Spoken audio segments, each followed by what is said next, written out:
समझे बच्चों? जी मास्टर जी। स्वागत है मित्रों आप सबका जी मास्टर जी पर फिर से एक बार। और आज हम हैं एक ऐसे टॉपिक के पर जो ना सिर्फ एकेडमिक स्टूडेंट्स के लिए बल्कि कॉम्पिटिटिव स्टूडेंट्स के लिए भी बहुत उपयोगी है। और वो टॉपिक है हमारा HCF and LCM। But before we start HCF and LCM, we have to know some basics funda, some basics things, some basics ideas. HCF और LCM पर जाने के पहले कुछ हम जो हैं सो मूलभूत तथ्यों पर ध्यान देंगे। और उस कड़ी में पहला जो फैक्ट है, पहला जो कंसेप्ट है वो है फैक्टर का, गुणनखंड का। तो आइए समझते हैं कि गुणनखंड क्या होता है। जैसे तीन को हम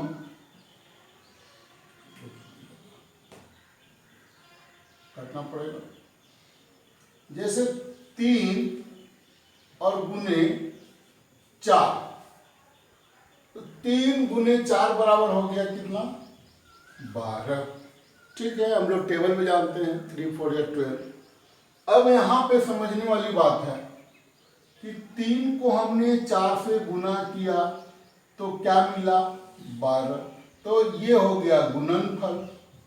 ठीक है, 12 को हम लोग कहेंगे गुणनफल। और 3 और 4, 3 को हमने गुना किया 4 में, तो हम 3 को क्या कहेंगे? गुणक कहेंगे। गुणक 4 भी है गुणक। किससे गुना किया? 4 को किससे गुना किए? तो 3 से। 3 को किससे गुना किए? तो 4 से। तो 4 3 12। इसका मतलब जो गुणनफल आया 12 है। तो ये 12 जो है सो इन्हीं दोनों संख्याओं का प्रोडक्ट है, इन्हीं दोनों संख्याओं का गुणनफल है। तो ऑब्वियसली 3 डिवाइड्स 12, तो 3 भी 12 को भाग देगा और 4 भी 12 को भाग देगा। तो इस प्रकार हम कह सकते हैं कि 3 जो है सो 3 12 का एक गुणनखंड है, इसमें कोई दुविधा नहीं है। 3 12 का एक गुणनखंड है, क्योंकि 3 गुने 4 बराबर 12 मिलता है। उसी प्रकार हम लोग कह सकते हैं कि 4 12 का एक गुणनखंड है। गुणनखंड है, फैक्टर है। 3 भी फैक्टर है और 4 भी फैक्टर है।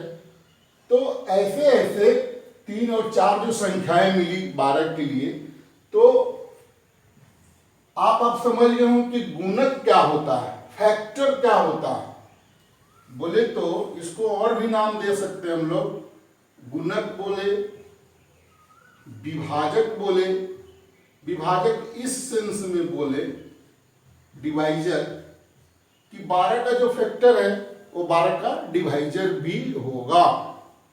12 का जो फैक्टर है, चूंकि वो गुना करके ही आया है 12, तो किसी संख्या का डिवाइजर उसका फैक्टर भी होता है, किसी संख्या का फैक्टर उसका डिवाइजर भी होता है। अब यहां से आपका हो गया, क्या क्या नाम दे रहे हैं ध्यान देना दोस्तों। गुणक दे रहे हैं, विभाजक नाम दे रहे हैं, आप जो है सो फैक्टर कह लीजिए, डिवाइजर कह लीजिए, या फिर एक और नाम है उसको हम लोग कहते हैं, हिंदी में कहते हैं अपवर्तक। अपवर्तक 3 और 4 12 के अपवर्तक है। तो ऐसे ऐसे नाम आते हैं, पर कंसेप्ट यहाँ ये है कि 3 और 4 12 के फैक्टर्स हैं। तो 12 क्या है? गुणनफल तो है, गुना करने से तो आया, लेकिन 12 को हम लोग क्या कहेंगे? तो 12 को कहेंगे हम लोग, यही एक नाम है यहाँ। इसको अगर हम लोग फैक्टर्स कह दें तो ये जो है सो मल्टीपल है। तो ये किसका मल्टीपल है? 12। तो 12 मल्टीपल है 3 का। इसी बात को ऐसे भी कह सकते हैं, 3 12 का एक गुणनखंड है, इसका मतलब ये हो कि 12 3 का एक मल्टीपल है, मतलब अपवर्त है, 3 का एक गुणनफल है, ठीक है, एक मल्टीपल है। ये इसका भी अर्थ हुआ कि 12 4 का एक अपवर्त है।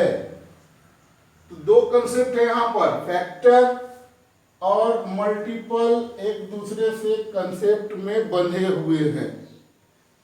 ये फैक्टर्स, ये मल्टीपल, ये मल्टीपल तो ये फैक्टर। तो गुणनफल के संबंध से बना हुआ है, गुना के संबंध से बना हुआ है फैक्टर और मल्टीपल। अब सवाल है कि अगर एक प्रश्न दिया जाए कि 12 के कुल कितने फैक्टर्स होंगे, तो 12 के कुल कितने फैक्टर्स होंगे, तो 12 के कुल कितने फैक्टर्स होंगे, कितने फैक्टर्स, तो आप बताओ दोस्तों। यानी ऐसी कौन कौन सी संख्याएं हैं जिससे 12 में पूरी पूरी भाग लग जाए, पूरी तरह से 12 को विभाजित कर दे, शेष नहीं बचे, भाग जब दिया जाए तो शेष नहीं बचे। क्योंकि गुना करके आया तो शेष तो बचेगा नहीं इसमें, लेकिन अगर कोई भाग देके देख सकता है कि 3 में अगर 12 से भागा देंगे तो 3 4 जा 12, इसका मतलब ये माइनस होकर यहाँ पर तो 0 आएगा। तो स्पष्ट है कि रिमाइंडर 0 होना चाहिए। फैक्टर डिवाइड करेगा, कंप्लीटली डिवाइड करेगा और रिमाइंडर 0 होगा, ठीक है। 12 के कुल कितने फैक्टर्स हो गए। अब 12 के कुल कितने फैक्टर्स हैं तो हमको देखना पड़ेगा कि 12 किन किन संख्याओं को गुना करने से आता है। तो 12 किन किन संख्याओं को गुना करने से आता है, तो हम लोग देखते हैं यहाँ पर 1 को गुना करेंगे 12 से तो 12 मिलेगा, 2 को गुना करेंगे कितना से कि 12 मिलेगा, तो 6 से गुना करेंगे तो 12 मिलेगा, 3 से गुना करेंगे कितना में गुना करेंगे कि 12 मिलेगा, तो 3 में 4 से गुना करेंगे तो 12 मिलेगा। और कोई संख्या 5 तो है नहीं, 6 है, 6 फिर है तो फिर यही बात हो जाएगी, 7 8 9 10 11 12। तो कुल कितने हो गए आपके, ये सारे फैक्टर्स हो गए। अब इनको गिन लेते हैं तो कौन कौन हो गए 12 के फैक्टर्स, 1 2 3 4 6 और 12। 12 के कुल कितने फैक्टर्स होंगे, 1 2 3 4 5 6। ये ध्यान देना। इसी तरह से सवाल हो सकता है। अब इसको कह दे कि 12 के सभी अपवर्तकों का योग बताइए, एक सवाल हो सकता है, तो सबको जोड़ देना है, ठीक है। इसमें ढेर सारे सवाल आते हैं छोटे छोटे, पर वो छोटे बच्चों के लिए है, क्लास 6 7 8 तक का लेवल है, और कैरियर मैथमेटिक्स में लेवल धीरे धीरे हाई होते जाएगा, लेकिन कंसेप्ट बेसिकली वही है। तो मैं कंसेप्ट की बात अभी कर रहा हूँ। तो अगर पूछ दिया जाए कि 16 के कुल कितने फैक्टर्स होंगे, तो कुल कितने फैक्टर्स हैं, तो अब 16 के फैक्टर्स लिख देंगे हम लोग। तो हम लोग देखते हैं, टेबल अगर याद है तो बहुत अच्छा, फिर टेबल के आगे भी जाना पड़ेगा। यानी 16 का फैक्टर मतलब कि 16 में किन किन संख्याओं से पूरी तरह से भाग जाएगा। तो पूरी तरह से भाग जाएगा 16 में 1 से जाएगा, 1 से किसी भी संख्या में पूरी तरह से भाग जाती है, 2 से भी जाएगा, 2 8 16, 3 से नहीं जाएगा, 4 से जाएगा, 4 चौका 16, 5 से नहीं है, 6 से नहीं है, 7 से नहीं है, फिर 8 से है, और फिर तब जाकर के इधर कोई नहीं है, फिर अंत में 16, ठीक है। तो यहां से फिर इसी तरह का कुछ और हम लोग निकाल लें। अगर हम लोग 18 का निकाल लें तो 18 के फैक्टर्स कौन कौन हो जाएंगे,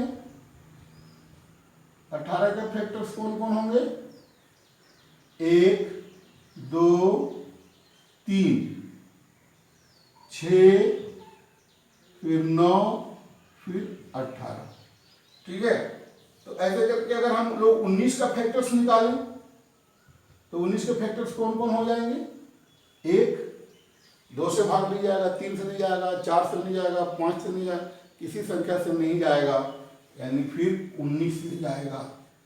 एकमात्र इसका अगर हम लोग फैक्टर ट्री बनाए हम लोग तो एकमात्र मिलेगा 1 और 19। ठीक है, हम लोग फैक्टर ट्री भी ज्ञात करके फैक्टर्स निकालते हैं। जैसे अगर 12 का निकालना है तो 12 का हो गया 1 और 12, फिर 12 को तोड़ देंगे तो ये हो जाएगा हमारा 2 और 6, और फिर ये 6 का हो जाएगा, फिर 2 और 3, और फिर एक और हो सकता है यहाँ से भी 3 और 4। तो टोटल हम लोग गिन लेंगे 1 2 3 4 6 12। तो यहाँ से हम लोग देख रहे थे कि 19 के कितने हो गए? 2 फैक्टर्स हैं। अब यहाँ हम ये 4 एग्जाम्पल ले रहे हैं दोस्तों, कोई मतलब नहीं था 4 लेने का, लेकिन मतलब था। मतलब मेरे को ये बताना था आपको कि आप ध्यान देना कि हम जो भी संख्या का फैक्टर्स ज्ञात करते हैं, कौन कौन से फैक्टर्स हैं, कितने फैक्टर्स हैं, इस तरह के सवाल बताते हैं, तो क्या देखते हैं कि एक जो है सो एक सारी संख्याओं का फैक्टर है, एक सभी संख्याओं का अपवर्तक होता है। ठीक है, और फिर क्या एक कंक्लूजन मिला कि जैसे हम 12 का निकाल रहे हैं तो यहाँ 12 भी है, 16 का निकाल रहे हैं तो 16 भी है, 18 का निकाल रहे हैं तो 18 भी है, और 19 का निकाल रहे हैं तो 19 भी है। इसका मतलब है कि वह संख्या स्वयं की भी अपवर्तक है। कोई संख्या खुद का फैक्टर है, कोई संख्या खुद का विभाजक है, कोई भी संख्या खुद का गुणक है। ये 2 बात स्पष्ट हो गई कि कोई भी संख्या स्वयं की अपवर्तक होती है, स्वयं का फैक्टर होता है, एक सभी संख्याओं का फैक्टर होता है, और बाकी बीच में जिन जिन संख्याओं से भागा चल जाए वो उसके फैक्टर्स या अपवर्तक या फिर गुणक या गुणनखंड कहलाते हैं। ठीक है, ये बातें स्पष्ट हो गई। 1-2 कंक्लूजन हम लोगों ने निकाल लिया। एक सभी संख्याओं का अपवर्तक है, सभी संख्याएं स्वयं की अपवर्तक होती हैं। तो अभी हम लोग फैक्टर्स को देखा। अब फैक्टर्स से संबंधित कुछ सवाल भी होते हैं। अभी हम लोग मल्टीपल पर बाद में बात करेंगे। फैक्टर्स के पूरे जो तथ्य हैं उसको हम लोग समझते हैं, क्योंकि जब हम फैक्टर्स को अच्छी तरह समझ जाएं, मल्टीपल को अच्छी तरह समझ जाएं, तब हम लोग एचसीएफ और एलसीएम की बात करेंगे। सवालों को हम कंसेप्चुअल लेवल पर बनाएंगे और लॉन्ग मेथड से बनाना सीखेंगे। शॉर्टकट मेथड और ट्रिक्स बाद में आता है। आप खुद ज़्यादा प्रैक्टिस करोगे तो आपको खुद चला आएगा। इस संबंध में मेरे और सारे वीडियोज हैं, आप उसका भी अवलोकन कर सकते हैं। तो अभी हम लोग बढ़ते हैं कि फैक्टर्स के कुछ और सवाल क्या हो सकते हैं। कि एक किसी भी संख्या का गुणनखंड होता है, एक किसी भी संख्या का गुणनखंड है। 1 is the factor of any number. ठीक है, दूसरा है कोई भी संख्या स्वयं का फैक्टर है, कोई भी संख्या स्वयं अपने आप का भी फैक्टर है। Every number is a factor of itself, स्वयं का फैक्टर है। किसी संख्या का गुणनखंड उस संख्या से अधिक नहीं हो सकता। यस, किसी संख्या का गुणनखंड उस संख्या से अधिक नहीं होगा। जब हम भाग देने की बात करते हैं तो मैक्सिमम, तो कभी कभी गलती हो जाती है, ये मिस्टेक नहीं होना चाहिए। अब 16 का गुणनखंड 20 नहीं हो सकता है। मल्टीपल वाला जो है गलती से हम लोग फैक्टर की जगह पर मल्टीपल लिखते हैं, तो ये सावधानी होनी चाहिए। किसी संख्या के गुणनखंडों की संख्या सीमित होती है। Yes, finite number of factors, माने किसी संख्या के गुणनखंड जो है तो वो फाइनाइट होंगे, सीमित होंगे, उनको हम लोग गिन सकते हैं। असीमित नहीं होंगे, असीमित तो मल्टीपल होते हैं। ठीक है, तो किसी संख्या के गुणनखंड सीमित होती है, संख्या उसकी सीमित होती है। एक का केवल एक गुणनखंड है एक। 1 is the factor of itself and it's 1। एक स्वयं का फैक्टर है और number of factors of 1 is 1। ठीक है, और वो नंबर कौन सा है तो 1 ही है। बाकी सारी संख्याओं के कम से कम कितने फैक्टर होते हैं, 2 फैक्टर। तो उसी बात को हम लोगों ने लिखा यहाँ कि एक को छोड़कर किसी अन्य संख्या के कम से कम 2 गुणनखंड होते हैं। किसी भी संख्या को यदि हम बात कर ले दोस्तों, जैसे 13 ले लें तो 13 के तो अन्य संख्याओं से भागा तो नहीं जाएगी कम, लेकिन 1 से जाएगा और 13 से जाएगा। मैंने 1 से और स्वयं उस संख्या से तो कम तो 2 गुणनखंड तो हर संख्या का होगा ही होगा और 2 से अधिक भी होगा। तीसरा, किसी संख्या का गुणनखंड अपवर्तक या गुणक जो भी कह लें उस संख्या का विभाजक भी होता है। कंप्लीटली डिवाइड करेगा, फुली डिवाइड करेगा, डिवाइड्स लिविंग नो रिमाइंडर, शेष 0 आएगा, लिविंग 0 रिमाइंडर। जब भाग देंगे किसी संख्या में उसके फैक्टर से पूरी भाग देगा। तो ये कुछ तथ्य हैं जो हमको फैक्टर से संबंधित सवाल बनाने में काम आएंगे। तो आज के पाठ में कुछ हम प्रश्न करते हैं फैक्टर से और एक प्रश्न आपके लिए छोड़ देंगे, आप उसका आंसर कमेंट बॉक्स में बताना। तो दोस्तों क्वेश्चन है, क्या 3 2193 का एक फैक्टर है? तो सिंपली अगर इस सवाल को कोई भी बच्चा बनाएगा तो 3 से इसको भागा देगा 2193 में, 3 सत्ते 21।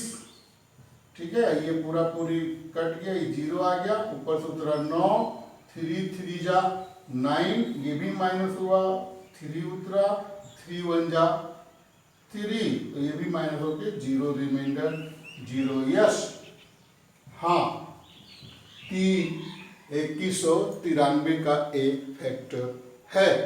तो रिमाइंडर चेक है ये मेथड, रिमाइंडर को चेक करेंगे 0 आता है या नहीं आता। अगर 0 आएगा तो वो उसका फैक्टर है। ध्यान रखना, इस HCF के अलजेब्रा में इस तथ्य का मैं प्रयोग करूंगा, इसलिए मैंने इस सवाल को दिया है यहाँ। ठीक है, ये रिमाइंडर 0। नेक्स्ट, ये जो 3 फैक्टर है, मतलब 3 जो है सो 2193 का विभाजक भी है, यानी जो फैक्टर है वो विभाजक भी होगा। तो विभाजकता की भी जांच यहाँ हो रही है कि क्या 2193, इस सवाल को ऐसे भी लिख सकते हैं, फैक्टर है विभाजक है, या क्या 3 2193 को विभाजित करेगी? तो विभाजकता के भी जांच है, हाँ विभाजित करेगी। पर ये थोड़ा सा लॉन्ग कट मेथड है और जैसा कि आप लोग सब लोग जानते होंगे कि इसकी 3 की विभाजकता का क्या नियम है। तो 3 की विभाजकता का नियम है कि इसकी संख्याओं को अगर हम जोड़ दें, जिस संख्या के विभाजकता की जांच करनी हो, संख्या बड़ी है तो उसको जोड़ देंगे और जोड़ के फिर हम लोग 3 से भागा दे देंगे। तो 2 और 1 3, 9 3 12, 3 15 और 15 को फिर 3 से भागा देंगे तो कितना हो जाएगा, 3 5 15। आप चाहो तो इसको और छोटा कर सकते हो, यानी 1 अंक तक ला सकते हो, संख्याओं को 1 अंक तक ला के भी भागा दे सकते हो। पर ऐसे पकड़ में आ गया कि 3 5 15 ऐसा हो गया। अगर बड़ी संख्या होती तो और छोटा कर सकते थे। ठीक है, माने ये क्रमोत्तर चला जाएगा, क्रम से ऐसे करते चले जाएंगे। तो ऐसा हो गया 5 1 6, तो वो भी विभाज्य है। तो यस, विभाज्य है। तो ये यहाँ पर हम लोगों ने क्या देखा, तो 3 की विभाजकता। ये दोस्तों, ये फैक्टर जो चैप्टर है, इस फैक्टर से हम लोग हर चीज को डिफाइन करेंगे। अभी संख्या सम है कि संख्या विषम है, संख्या भाज्य है या संख्या अभाज्य है, विभिन्न संख्याओं की विभाजकता क्या होगी, ऐसे करके फैक्टर है कि नहीं है, शेष बचता कि नहीं बचता है, फैक्टर थ्योरम क्या है। तो ऐसे ऐसे कंप्लीट चीजें मैं आपको इस प्लेटफॉर्म पर उपलब्ध कराऊंगा। और फिलहाल वीडियो का ये पहला पार्ट है HCF एंड LCM का। तो दोस्तों मिलेंगे हम लोग अगले पार्ट में HCF के इसके कंटिन्यूड कंसेप्ट से। और यदि आज का वीडियो आपको अच्छा लगा हो तो इसको लाइक करेंगे, शेयर करेंगे, और यदि आप चैनल पर नए हो तो इसको सब्सक्राइब भी करेंगे। धन्यवाद। क्वेश्चन है, क्या 2193 का एक फैक्टर है? तो सिंपली अगर इस सवाल को कोई भी बच्चा बनाएगा तो 3 से इसको भागा देगा 2193 में, 3 सत्ते 21, ठीक है। ये पूरा पूरी कट गया, ये 0 आ गया, ऊपर से उतरा 9, 3 3 जा 9, ये भी माइनस हुआ, 3 उतरा, 3 1 जा 3, तो ये भी माइनस होके 0, रिमाइंडर 0। यस, हाँ, 2193 का एक फैक्टर है। तो रिमाइंडर चेक है ये मेथड, रिमाइंडर को चेक करेंगे 0 आता है या नहीं आता। अगर 0 आएगा तो वो उसका फैक्टर है। ध्यान रखना, इस HCF के अलजेब्रा में इस तथ्य का मैं प्रयोग करूंगा, इसलिए मैंने इस सवाल को दिया है यहाँ, ठीक है। ये रिमाइंडर 0। नेक्स्ट, ये जो 3 फैक्टर है, मतलब 3 जो है सो 2193 का विभाजक भी है, यानी जो फैक्टर है वो विभाजक भी होगा। तो विभाजकता की भी जांच यहाँ हो रही है कि क्या 2193, इसी सवाल को ऐसे भी लिख सकते हैं, फैक्टर है विभाजक है, या क्या 2193 को विभाजित करेगी। तो विभाजकता की भी जांच है, हाँ विभाजित करेगी। पर ये थोड़ा सा लॉन्ग कट मेथड है, और जैसा कि आप लोग सब लोग जानते होंगे कि इसकी 3 की विभाजकता का क्या नियम है। तो 3 की विभाजकता का नियम है कि इसकी संख्याओं को अगर हम जोड़ दें, जिस संख्या के विभाजकता की जांच करनी हो, संख्या बड़ी है तो उसको जोड़ देंगे, और जोड़ के फिर हम लोग 3 से भागा दे देंगे। तो 2 और 1 3, 9 3 12, 3 15, और 15 को फिर 3 से भागा देंगे तो कितना हो जाएगा, 3 5 15। आप चाहो तो इसको और छोटा कर सकते हो, यानी 1 अंक तक ला सकते हो, संख्याओं को 1 अंक तक ला के भी भागा दे सकते हो। पर ऐसे पकड़ में आ गया कि 3 5 15, तो ऐसा हो गया। अगर बड़ी संख्या होती तो और छोटा कर सकते थे, ठीक है। माने ये क्रमोत्तर चला जाएगा, क्रम से ऐसे करते चले जाएंगे। तो ऐसा हो गया 5 1 6, तो वो भी विभाज्य है। तो यस, विभाज्य है। तो ये यहाँ पर हम लोगों ने क्या देखा, तो 3 की विभाजकता। तो दोस्तों आपके लिए एक सवाल है कि 81,927 का एक फैक्टर 9 है। ये सवाल आपसे पूछा जा रहा है कि क्या 81,927 का एक फैक्टर 9 है। तो आपको कमेंट्स बॉक्स में लिख के बताना है कि है या नहीं है, और आपने इसको किस विधि से बनाया।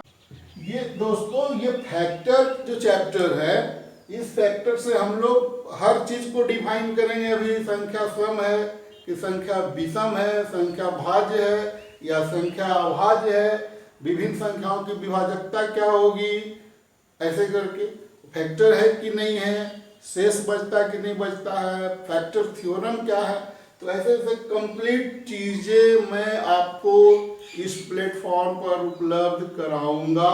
और फिलहाल वीडियो का ये पहला पार्ट है HCF एंड LCM का। तो दोस्तों मिलेंगे हम लोग अगले पार्ट में HCF के इसके कंटिन्यूड कंसेप्ट से। और यदि आज का वीडियो आपको अच्छा लगा हो तो इसको लाइक करेंगे, शेयर करेंगे, और यदि आप चैनल पर नए हो तो इसको सब्सक्राइब भी करेंगे। धन्यवाद।